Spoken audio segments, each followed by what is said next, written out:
گے اس کا آپ کو بہت زیادہ اللہ تعالیٰ اجر عطا فرمائے گا۔ الحمدللہ رب العالمین، صلاۃ والسلام علی رسولہ النبی الکریم وعلی آلہ واصحابہ اجمعین۔ الحمدللہ، اپنے مائک بند رکھیں۔ الحمدللہ الذی ہدانا لہذا وما کنا لنہتدی لولا ان ہدانا اللہ۔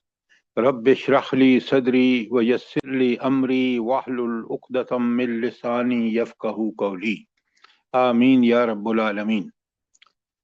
آپ کا کوئی سوال ہو؟ کل جو ہم نے پڑھا ہے آیت 146 سے لے کر 145 تک پڑھا ہے، کوئی سوال ہو آپ کا؟ اچھا، اب ہم دہرائی کرتے ہیں اور آپ بڑے غور سے دیکھیں اور سمجھیں تاکہ آپ ان چیزوں کو پوری طرح، یہ جو دہرائی کا طریقہ ہے اگر آپ کو یہ پسند آیا ہے اور آنا چاہیے، کیونکہ لوگ اس سے جو کچھ سیکھتے ہیں وہ شاید عام سوالوں سے نہیں سیکھتے۔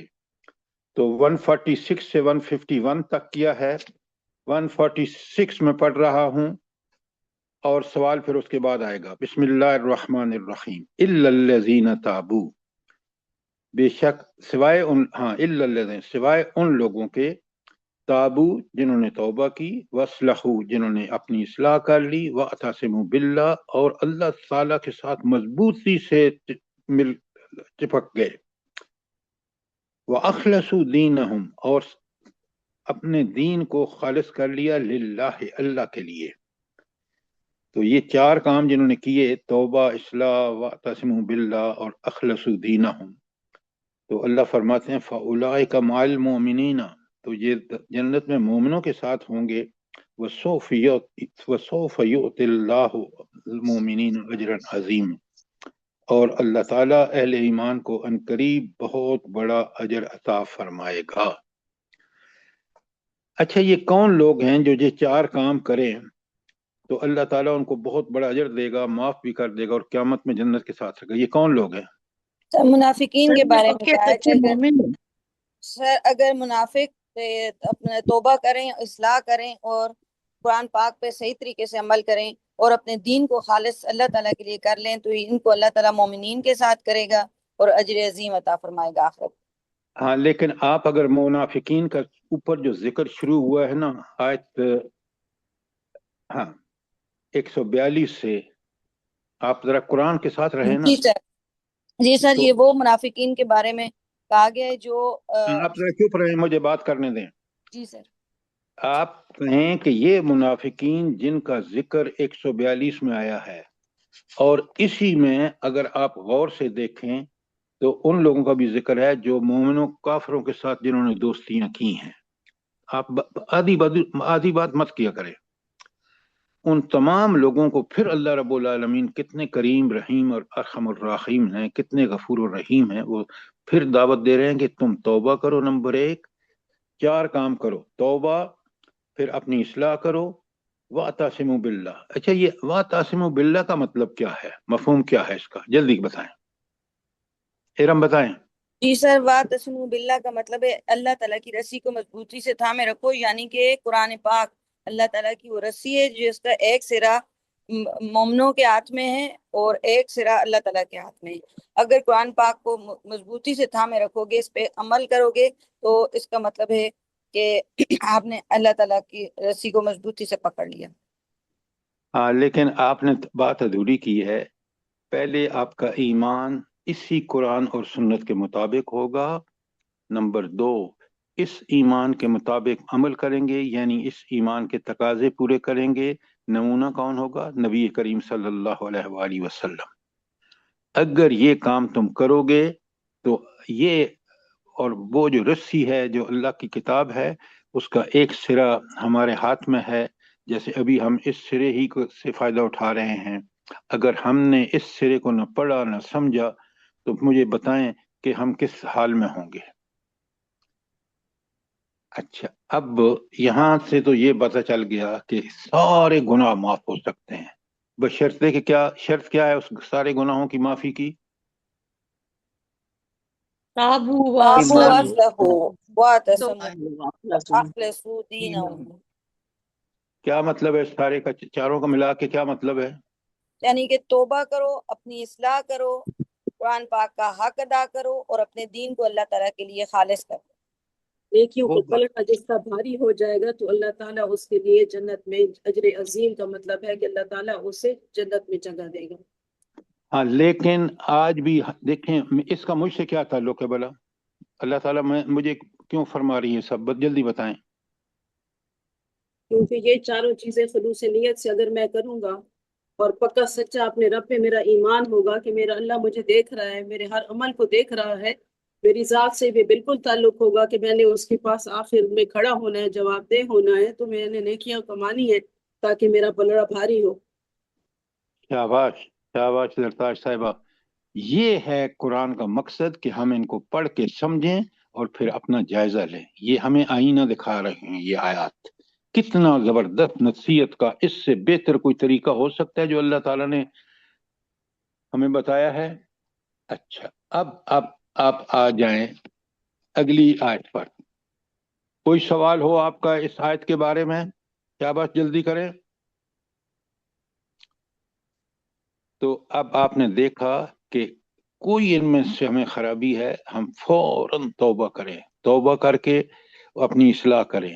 اور دیکھیں نا، ہم لوگوں کے غلط لوگوں سے دوستیاں اور تعلقات ہیں، اللہ نے منع کر دیا، کونوا مع الصادقین، سچے لوگوں کے ساتھ رہو تاکہ تم بھی انہی کی طرح سچے اور پکے بن جاؤ۔ یہ اصل میں اس کا مقصد ہے۔ اچھا، اب 147 پڑھ رہا ہوں، بڑے غور سے سنیں اور سوالوں کا جواب جس کا میں کہوں وہ دے۔ ما یفعل اللہ بعذابکم، اللہ تمہیں عذاب دے کر کیا کرے گا؟ یہ کس سے خطاب ہے؟ منافقوں سے جو اوپر آپ نے پڑھے ہیں، اور ان لوگوں سے جو کافروں سے دوستیاں کرتے ہیں۔ تو اللہ کہتا ہے اللہ تو تمہیں عذاب نہیں دینا چاہتا۔ اچھا، اس کا کیا مسئلہ ہے کہ اللہ تعالیٰ کیوں عذاب نہیں دینا چاہتا؟ کیا وجہ ہے؟ ہاں، ذرا فریدہ طالب صاحبہ بتائیں، آپ اللہ کیوں نہیں عذاب دینا چاہتا؟ افشاں صاحبہ بتائیں۔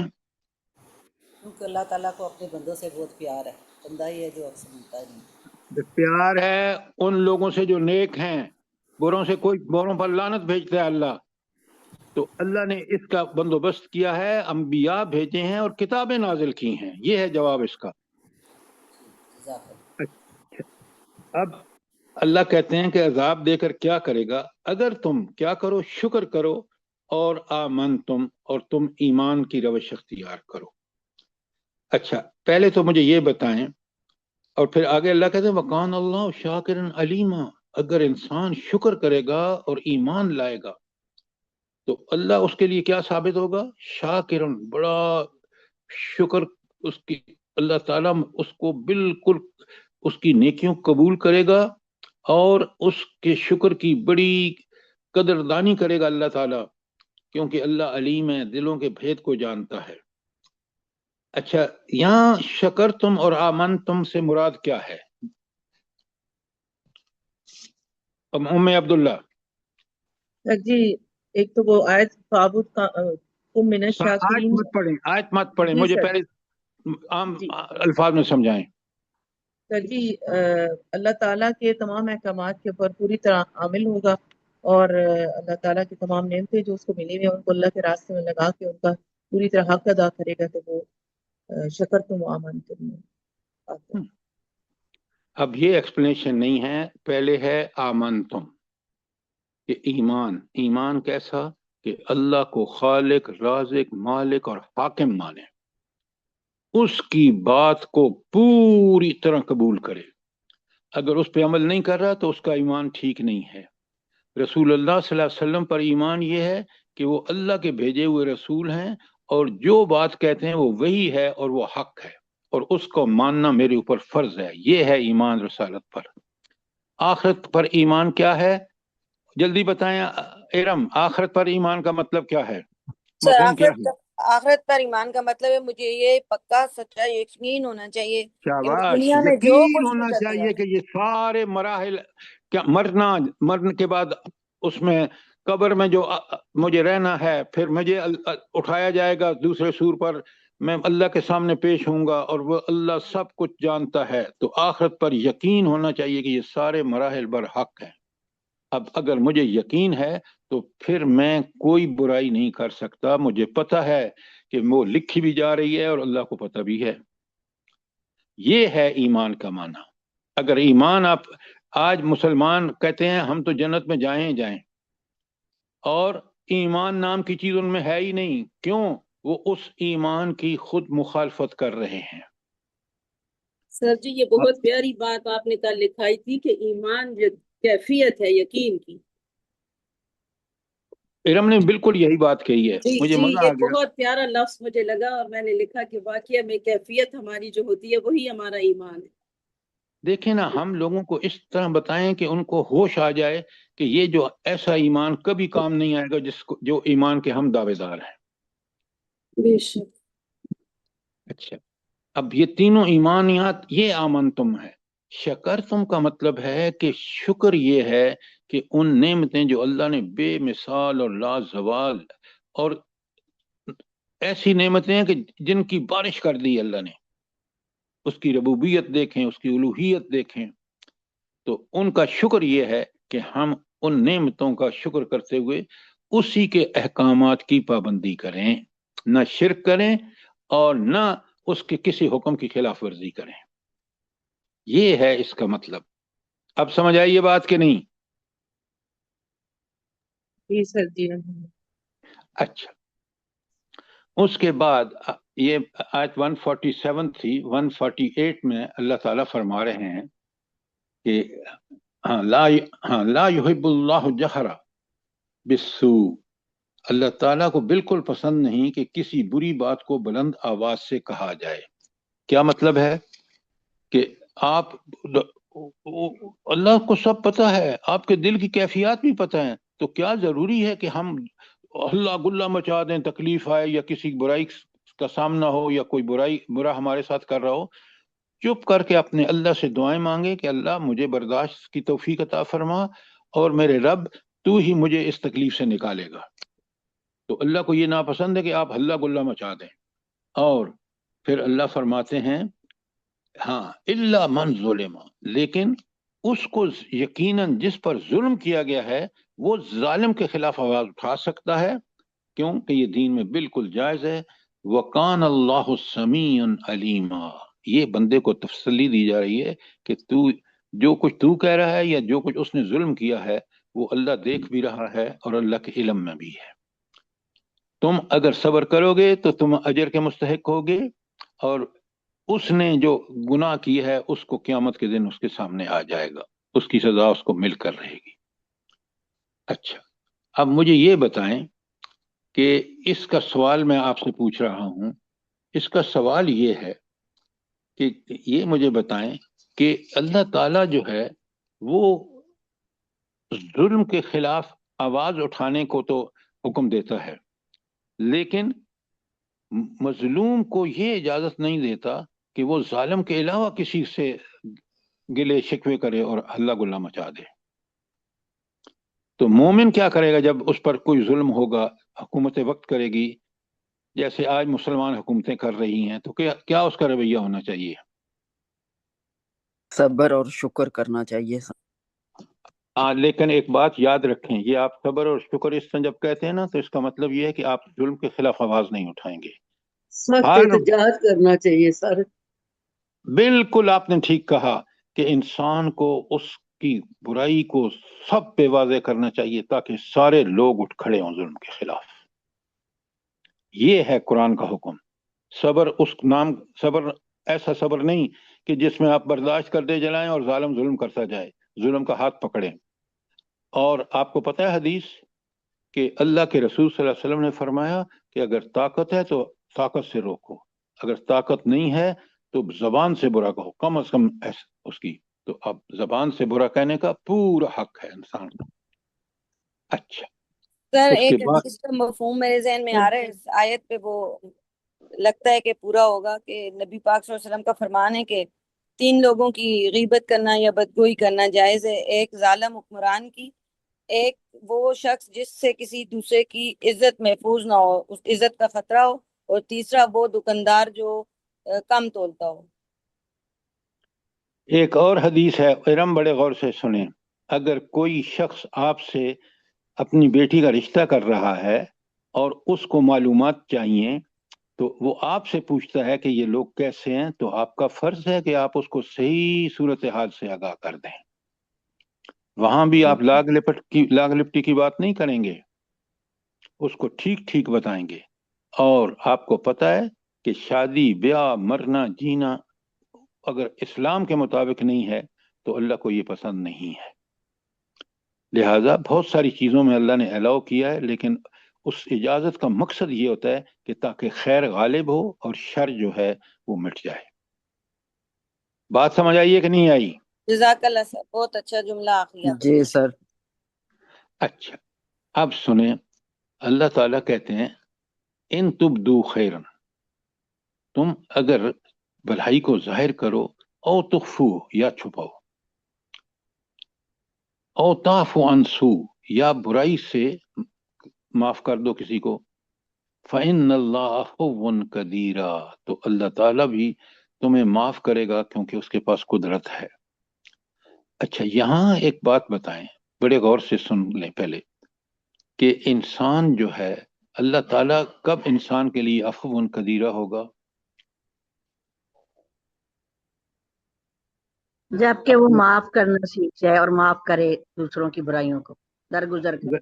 اگر یہ بات آپ نے کہی نا سامعین کے سامنے، تو اللہ آپ کو قیامت کے دن پکڑے گا۔ معاف کرے اللہ کے لیے، یہ کیا بات ہوئی؟ آپ اللہ کو بیچ میں چھوڑ دیتے ہیں۔ اللہ اس کو اجر دے گا جس نے عمل خالصتاً اللہ کے لیے کیا ہے۔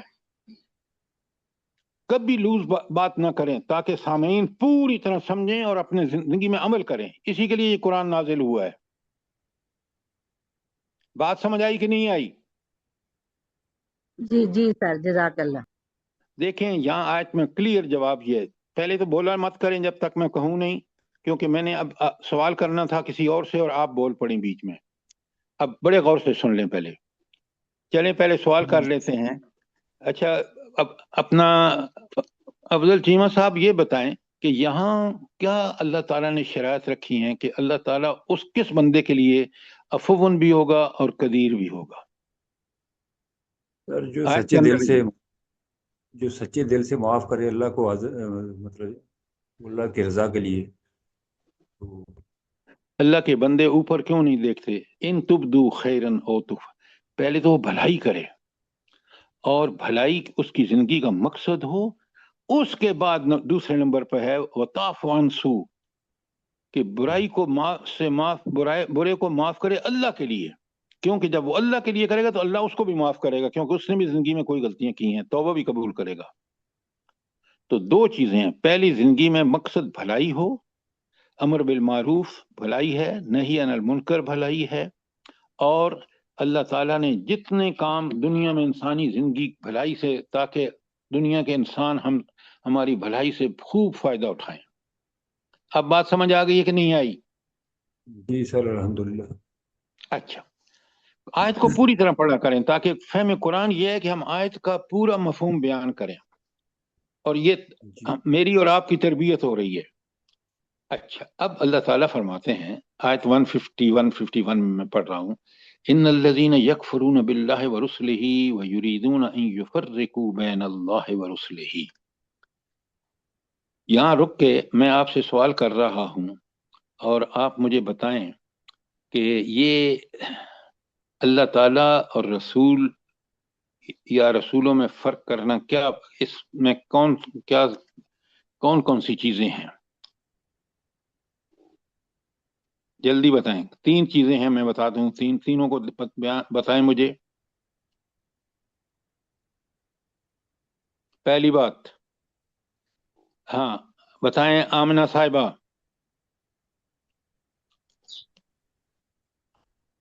گل باجی باپ بتائیں۔ امداد میمن صاحب آپ ضرور بتائیں۔ جی السلام علیکم، میں صرف سن سکتا ہوں فی الحال اس وقت اچھا کہیں میں مصروف آپ کو تھا۔ بتاتا ہوں، بڑا غور سے جی سنیں۔ نمبر 1، اللہ تعالیٰ اور اس کے رسول کا کے ساتھ کفر کرنا. یہ ہے سب سے پہلے کہ اللہ اور اس کے رسول کی بات نہ ماننا، انکار کرنا. نمبر 2، اللہ تعالیٰ اور رسول کے درمیان فرق کرنا کہ اللہ، دیکھیں نا، نبی جو کچھ کہتا ہے وہ صرف اللہ تعالیٰ کا فرمان ہوتا ہے، وحی کے ذریعے اس اور وہ اس کا پابند ہوتا ہے کہ وہ پہنچائے. تو نمبر 2 کیا ہے؟ اللہ تعالیٰ اور اس کے رسول کے درمیان فرق کرنا. رسول کمال، نبی کریم صلی اللہ علیہ وسلم کے لیے ایک قرآن میں ایک لفظ آیا ہے اور ہم پڑھتے بھی ہیں، عبدہ و رسولہ. یہ عبد کا، اس کا بندہ ہے، شیطان کا کوئی دخل نہیں ہے اس کے عمل میں. اور تیسرا یہ ہے کہ ہاں، کچھ پر ایمان لائے اور کچھ پر ایمان نہ لائے.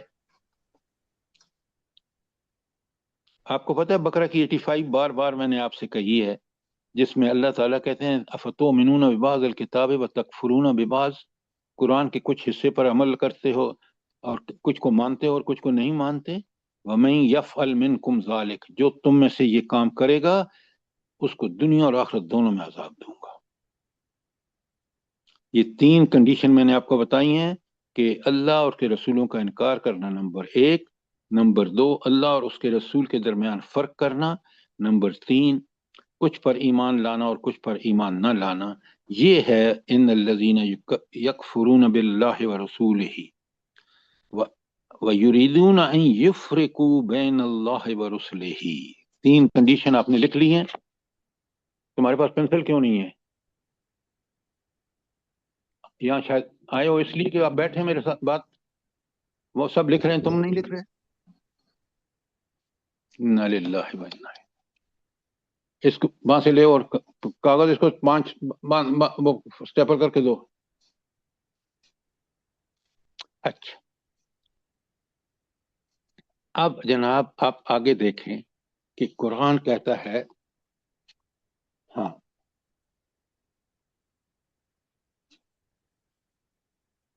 اچھا، ایک تو میں نے بقرہ کی 85 بتائی ہے، بقرہ کی 85، جس میں کہ یہ لوگ جو اللہ اور اس کے رسول کا انکار کرتے ہیں یا بعض چیزوں پر عمل کرتے ہیں، بعض پر عمل نہیں کرتے، اللہ تعالیٰ ان کو کس طرح کہہ رہے ہیں کہ میں ان کو بالکل معاف نہیں کروں گا.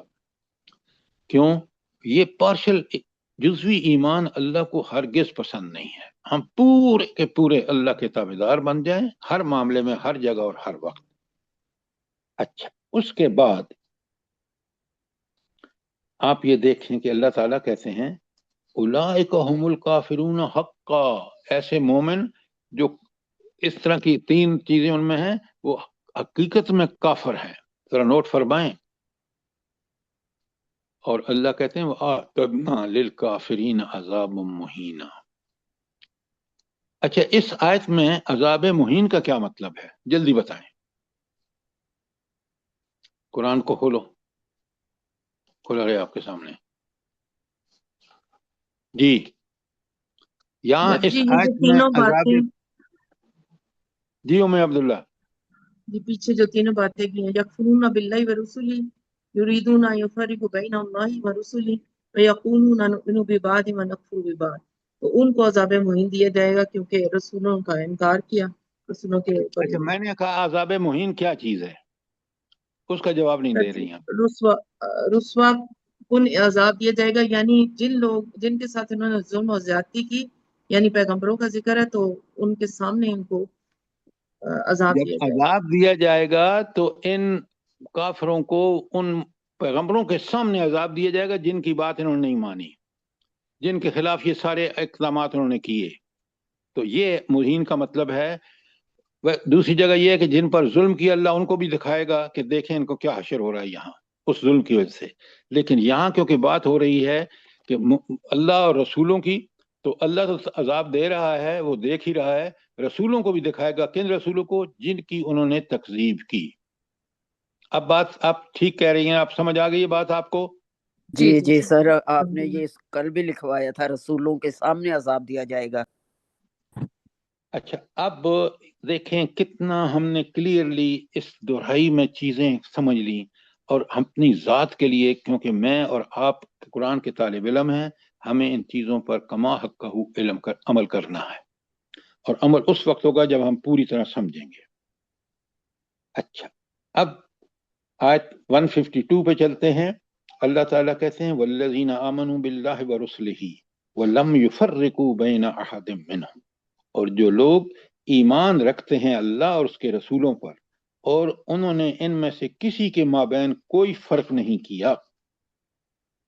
اچھا، یہ رسولوں کے مابین فرق نہ کرنا جو بالکل، کیونکہ اللہ تعالیٰ کہتے ہیں کہ فلاں قوم کا ذکر ہوتا ہے، آپ دیکھیں سورہ احزاب میں اور سورہ شورا میں، کہ انہوں نے رسولوں کا انکار کیا، حالانکہ وہ ایک رسول کا انکار کر رہے ہوتے ہیں۔ یہ اللہ کیوں کہتا ہے کہ انہوں نے رسولوں کا انکار کیا؟ جلدی بتائیں۔ سر ایک میں منٹ، جواب دوں؟ نہیں آپ جواب نہ دیں، سر جی میں دوں؟ خالد محمود بھائی جواب دیں۔ سر جی میں دوں؟ آپ ذرا چپ تو رہیں۔ سر، رسولوں پہ ایمان نہ لانا اور ایک کو مانا اور دوسرے کو نہ مانا، یہ فرق ہے ان کے میں۔ اور خدا کے بندے صحیح جواب دو، یہ صحیح جواب نہیں ہے۔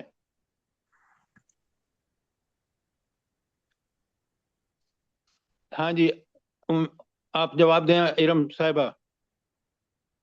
سر رسول جو ہوتے ہیں وہ اللہ تعالیٰ کے نمائندے ہوتے ہیں، اور ایک نبی کا انکار جو ہے وہ سب نبیوں کا انکار ہے، کیونکہ سب نبیوں کی تعلیمات، سب نبیوں کے احکامات اللہ کی طرف سے آتے ہیں، اور اللہ تعالیٰ کے کام کی وہ پوری پابندی کرتے ہیں۔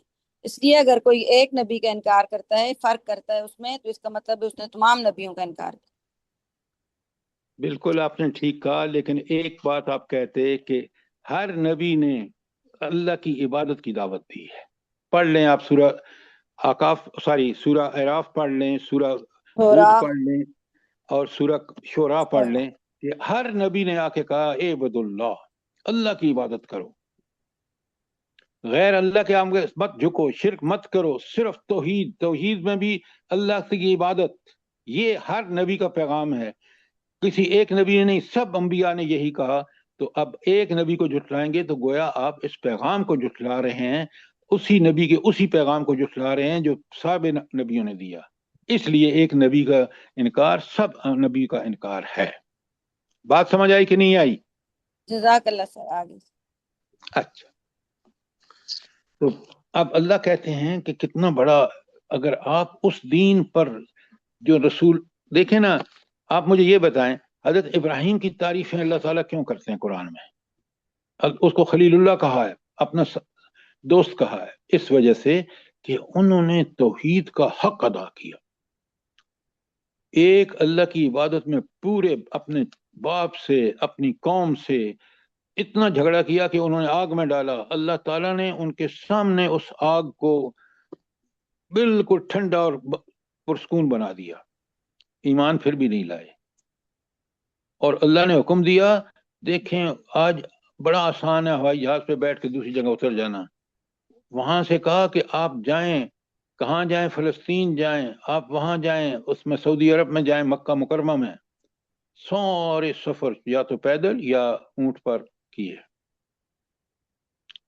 تو اس لیے، اور پھر اللہ نے کیا عزت بخشی ہے آل ابراہیم کو کہ انہی میں نبوت رہی ہے۔ آپ دیکھیں ذرا، جب اللہ کا بندہ بن جاتا ہے نا تو اللہ، اچھا حضرت ابراہیم نے کہا کہ تو میری اولاد سے بھی، آپ نے فرمایا نہیں، میرا عہد جو ہے وہ ظالموں کے لیے نہیں ہے، اگر تمہاری اولاد میں بھی ظالم ہوں گے تو میں ان کو کبھی نبوت تک نہیں دوں گا۔ سوچیں کہ رب کو کتنے متقین پسند ہے، وہ لوگ جو متقی کون ہوتا ہے؟ جو ہر نیکی میں سبقت کرے اور ہر برائی سے بچے۔ ان چیزوں کو اگر میں اور آپ سمجھ لیں نا تو ہماری زندگیاں بدل جائیں، اور ہم کسی پہ ساتھ نا انصافی نہ کریں، ظلم نہ کریں، اور یہی دنیا میں ہم ایسے انسان بن جائیں کہ جس سے لوگوں کو فائدہ ہی فائدہ ہو، نقصان کا کوئی شائبہ نہ ہو۔ یہ دین بڑی عظیم چیز ہے، کاش میں اور آپ اس کی وہ احترام کریں۔ یہ تھی آیت 152۔ کوئی سوال ہو آپ کا؟ اچھا، ایک اور چیز ہے، اگر سوال نہیں ہے تو یہ آپ دیکھیں کہ آیت 153 سے پھر مدنی صورتوں میں کثرت سے ساتھ بنی اسرائیل کا ذکر ہے، اور بنی اسرائیل کی ساری شرارتوں کو بھی اللہ تعالیٰ نے بیان فرمایا ہے۔ اس کا مقصد کیا ہے؟ میرے اور آپ کے لیے کیا فائدہ ہے؟ جلدی بتائیں۔ سر جی یہ اوپر والی آیت ہم نے پوری نہیں پڑھی، آدھی پڑھی ہے۔ کہاں تک؟ نہیں، اولئک سوف یؤتیہم اجورہم وکان اللہ غفور الرحیم، یہ آخری حصہ ہے۔ جی یہ نہیں پڑھا نا، سوف یؤتیہم ہاں، اجورہم۔ لیکن آپ دیکھیں نا، اوپر کنڈیشن بتا دی گئی کہ اللہ اور ایمان پر لائیں، اللہ اور رسول پر ایمان لائیں، اور کسی میں فرق نہ کریں، سب رسولوں کو مانیں کہ وہ اللہ کے برحق تھے، اس کے بعد اس پہ عمل کریں جو پیغام نبی لے کے آیا ہے، تو اللہ ان کے لیے کون ہوگا؟ غفور اور رحیم ہوگا۔ بات سمجھ آ گئی؟ جزاک اللہ، جی سر جی۔ اچھا، اب میں آپ سے ایک گزارش کر رہا تھا، اور اس کو نوٹ کریں کیونکہ پھر سوالوں میں آپ کو ان چیزوں کو بیان کرنا ہوتا ہے جواب میں۔ اللہ تعالیٰ نے مدنی صورتوں میں ایک تو بڑا مضمون احکامات ہیں، کیوں کہ نبی کریم صلی اللہ علیہ وسلم کی حکومت قائم ہو گئی مدینے میں، اور آپ کو وہ احکامات چاہیے تھے جو ایک اسلامی حکومت ان کو عمل کر کے اور دنیا جنت گار بن جائے، اور بنا کے دکھائی نبی کریم صلی اللہ علیہ وسلم نے۔ مدنی دور دیکھ لیں، آپ کا دور ہو، آپ ذرا نوٹ کریں کہ جب لوگوں نے مدینے میں ان ایک احکامات کے نفاذ کی وجہ سے مدینہ ایک آئیڈیل سٹیٹ بن گیا، تو 8 ہجری میں آپ دیکھیں کہ وفود کے وفود آئے ہیں۔ کیوں آئے ہیں عربوں کے وفود؟ کہ اسلام قبول کریں، یہ اسلام جو مدینے میں نافذ ہے، اسی سے ہماری ساری برائیوں کی اصلاح ہوگی۔ اور آج کتنے بدبخت ہیں ہم کہ وہ قرآن، وہ نبی، اس کی ساری تعلیمات، قرآن کی حفاظت اللہ نے لی، اور ہم اس سے منہ موڑیں۔ اس سے بڑی بدبختی کیا ہو سکتی ہے؟ آج دیکھیں مسلمان ملک کس قدر جہنم زار بنے ہوئے ہیں۔ آپ دبئی کو دیکھ لیں، حرام کے پیسے نے وہاں کن کن بدماشوں کو اکٹھا کیا، اور آج یہود وہاں سب سے زیادہ تعداد میں ہیں جن کی پراپرٹیز ہیں۔ یہ مسلمان اللہ ان کو نہیں پکڑے گا؟ آپ کا کیا خیال ہے؟ اللہ نے تو دنیا میں اس کو تباہ و برباد کر دیا۔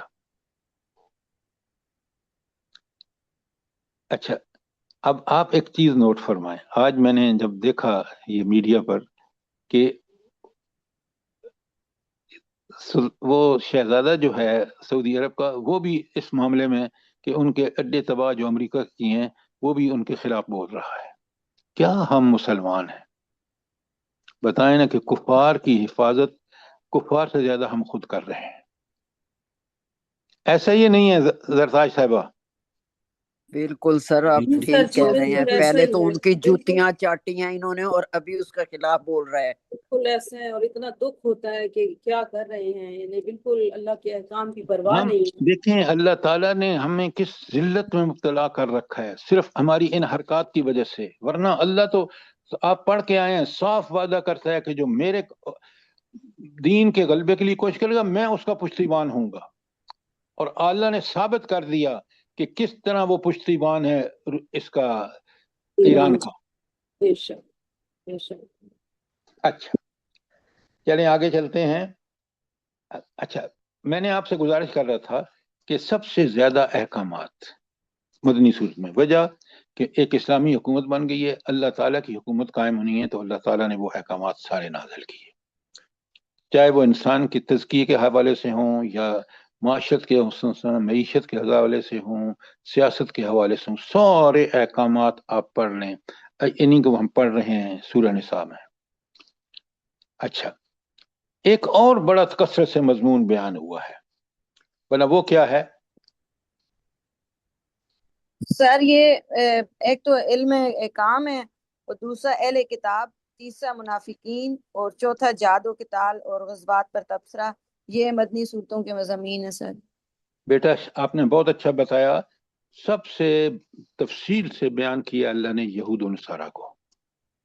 اس کا مقصد کیا ہے؟ آپ ہی بتائیں کہ یہود و نصارہ کو کیوں بیان کیا اللہ تعالیٰ نے؟ کا مقصد یہ ہے کہ جو غلطیاں انہوں نے کی وہ غلطیاں ہم نہ کریں، اور ہم ان سے بچیں، اور صحیح طریقے سے ہم قرآن و سنت کی پیروی کریں، اتباع کریں۔ اصل میں آپ بالکل ٹھیک کہہ رہی ہیں. میں ایک علماء کو لیکچر دے رہا تھا دعویٰ اکیڈمی میں، تو مجھے حیرت ہوئی کہ انہوں نے کہا یہ آیتیں تو یہود و نصارہ کے بارے میں. آپ سوچیں، او بھائی، یہود و نصارہ کی وہ ساری حرکتیں بیان ہو رہی ہیں جن میں آج ہم ملوث ہیں. اللہ تعالیٰ نے کس طرح یہود و نصارہ کو ذلیل و رسوا کیا. آج خود جن دینوں کے پیچھے چل رہے ہیں، چاہے وہ سوشلزم ہو، کیپٹلزم ہو، ان ملکوں میں کس قدر ذلت کی زندگی ہے. کیوں؟ عافیت صرف اور صرف اللہ کے احکامات میں جو قرآن میں ہے. لہذا آج اب یہاں سے ذکر شروع ہو رہا ہے یہود و نصارہ کی بدبختیوں کا، ان کی اللہ تعالیٰ کی نافرمانیوں اور سرکشیوں کا، جس کی وجہ سے وہ اللہ کے ہاں. اب بڑے غور سے سنیں، ان کو بہت غور سے سننا چاہیے، کیونکہ ہمارے وہ آج کل نعوذ باللہ ہمارے استاد ہیں آج. اور اللہ کیا کہتے ہیں؟ یسألک اہل الکتاب، اہل کتاب نبی صلی اللہ علیہ وسلم سے اللہ تعالیٰ کہہ رہے ہیں کہ آپ سے پوچھتے ہیں، مطالبہ کرتے ہیں، ان تنزل علیہم کتابا من السماء، کیا مطالبہ کر رہے ہیں؟ کہ ہمارے اوپر آسمان سے ایک کتاب نازل ہو. یہ انہوں نے کس سے کہا؟ کہ آپ کو رسول تو جب مانیں گے، نبی کریم صلی اللہ علیہ وسلم سے کہا کہ جب اللہ ہمارے اوپر کتاب نازل کرے. اللہ نے جواب میں بڑا پیارا جواب دیا. اللہ فرماتے ہیں فقط سالو موسیٰ اکبر من ذالک، یہ تو وہ لوگ ہیں یہود جنہوں نے موسیٰ علیہ السلام سے اس سے بڑے سوال کیے. سب سے بڑا انہوں نے کیا سوال کیا موسیٰ سے؟ فقالو، تو انہوں نے کہا ارنا اللہ جہرا، ہم تو اللہ کو اپنی آنکھ سے دیکھنا چاہتے ہیں. اچھا، اس میں کیا خرابی ہے جو انہوں نے اللہ سے موسیٰ علیہ السلام سے کہا کہ ہم اللہ کو اپنی آنکھ سے دیکھنا چاہتے ہیں؟ جلدی بتائیں. میمن صاحب آپ بتائیں، امداد میمن بھائی. جی، ایمان کا تو تقاضا ہے کہ بنا دیکھے آپ ایمان لائیں، مطلب اللہ کی قدرتوں کی نشانیاں دیکھ کے. اگر دیکھ کے لائے تو پھر کیا فائدہ ہوگا؟ پر آپ بہتر بتائیے گا، میرے ذہن میں تو ابھی بس یہی آئے گا. آپ نے پارشلی بات بالکل ٹھیک کہی ہے کہ اللہ پر اور اللہ کی صفات پر، اللہ کے خالق مالک رازق ہونے پر یقین کرنا جو تقاضا ہے ایمان کا، کہ بن دیکھے کریں. اور وہ ساری صفات آپ کو پوری کائنات میں، آگ کی نشانیوں میں بھی، اور انفس، میری خود پیدائش پہ میں غور کروں تو مجھے پتہ چلتا ہے کہ اللہ تعالیٰ کی ذات کتنی علیم اور کتنی قدیر ہے. لیکن اس کا ایک اور پہلو ہے، اور وہ پہلو یہ ہے کہ اللہ کو تو کوئی دیکھ ہی نہیں سکتا. بدبخت کہہ رہے ہیں، حضرت موسیٰ نے جب کہا تو حضرت موسیٰ کو اللہ نے کہا کہ ذرا میں اس پہاڑ پر تو جلدی ڈالتا ہوں، اور آپ دیکھنا اگر اس کو ٹالریٹ کر لیا، آپ نے اس کو برداشت کر لیا، تو پھر اگلا مطالبہ سوچوں گا. اللہ نے جب تجلی ڈالی، پہاڑ ریزہ ریز ہو گیا اور موسیٰ علیہ السلام بے ہوش ہو کے گر پڑے.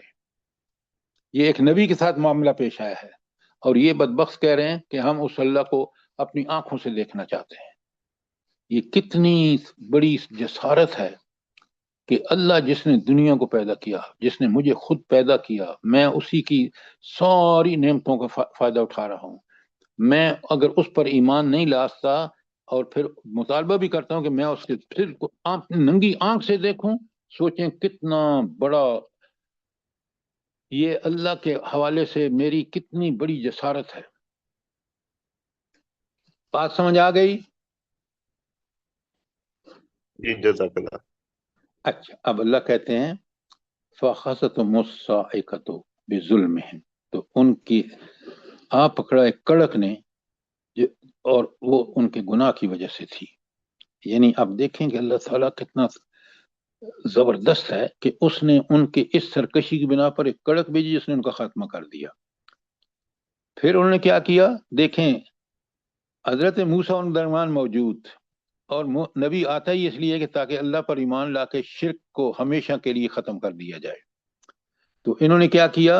ثم اتخذوا العجل، پھر انہوں نے ایک بچڑے کو پکڑا، من بعد، اس کے بعد، ما جاءتهم البینات، کہ ان کے سامنے واضح دلیلیں آ چکی تھی. یہاں بینات سے مطلب کیا ہے؟ جلدی بتائیں.